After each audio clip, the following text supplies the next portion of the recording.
আমরা একটি শোকাবহ পরিবেশের মধ্যে কথা বলছি। আসলে আমরা ভাষা হারিয়ে ফেলেছি। তিনি যদি ঘরেও বসে থাকতেন তাতেও যদি একটা সাহস পেতাম আমরা, বিশেষ করে হাসিনার সেই দুর্যোগ, দুর্বিপাক, সেই ভীতিকর আতঙ্কজনক পরিস্থিতিতে আমরা যখন জোরালো কথা বলার চেষ্টা করছি, আমরা যখন মিছিল করার চেষ্টা করছি, আমরা যখন গণতন্ত্রের পক্ষে উচ্চারণ ধ্বনিত করার চেষ্টা করছি, তখন সকল এই প্রচেষ্টার একমাত্র প্রেরণার উৎসস্থল ছিল দেশনেত্রী বেগম খালেদা জিয়া। বাংলাদেশের একমাত্র স্মার্ট সিটি বসুন্ধরা এখন আরো নিরাপদ, আধুনিকতায় আরো এক ধাপ এগিয়ে। আমাদের মাথার উপরে একটি বিরাট আশ্রয়ের ছাতা তিনি আছেন। অতএব সমস্ত ভয়কে, বাধাকে তুচ্ছ জ্ঞান করে আমরা কাজ করতে পারতাম। আমাদের সেই আশ্রয়টা, আমাদের সেই প্রেরণার জায়গাটা আমরা হয়তো বেশ কিছুদিনের জন্য হারালাম। একটা পরিবারে যখন মা বেঁচে থাকে, মা হয়তো চলৎ শক্তিহীন, কিন্তু মায়ের ওই বেঁচে থাকা, বারান্দার মধ্যে বা উঠোনের মধ্যে একটা চেয়ারে বসে থাকা, এটাই সন্তানদেরকে শক্তি যোগায়, বাপ অথবা মা। বেগম খালেদা জিয়া ছিলেন সারা জাতির জন্য আশ্রয়ের জায়গা।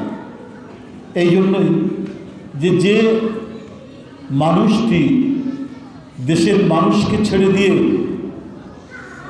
হুমকির মুখেও দেশ ছাড়েননি, তিনি তো হতে পারেন সত্যিকারের গোটা জাতির মা, সারা জাতির অভিভাবক, দেশনেত্রী বেগম খালেদা জিয়া। এটা শুধু আজকে তিনি মারা গেছেন বলে আমরা এই কথাগুলো বলছি তা নয়, এটা একটা বাস্তব সত্য কথা। অত্যন্ত সুন্দরভাবে, চমৎকারভাবে কথাগুলো তুলে ধরেছেন সুব্রত দা। আসলে এই কথাগুলো বলেছেন অত্যন্ত সত্য কথা। অসংখ্য তার বক্তব্য এখন ইউটিউবে বা সামাজিক গণমাধ্যমে ভেসে বেড়াচ্ছে।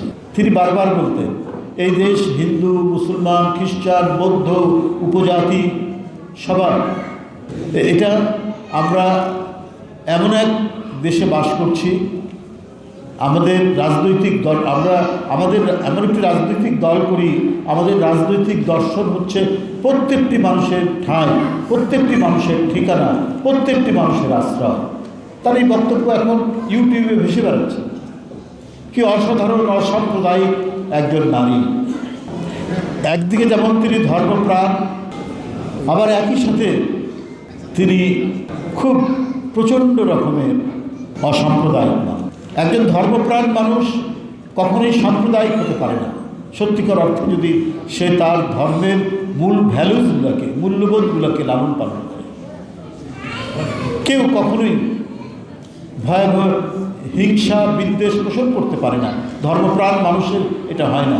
বেগম খালেদা জিয়া তিনি একদিকে যেমন ধর্মপ্রাণ মানুষ, আরেকদিকে তিনি আধুনিক মানুষ, আরেকদিকে অসাম্প্রদায়িক মানুষ। তিনি এমন এক জাতীয় নেতা, তার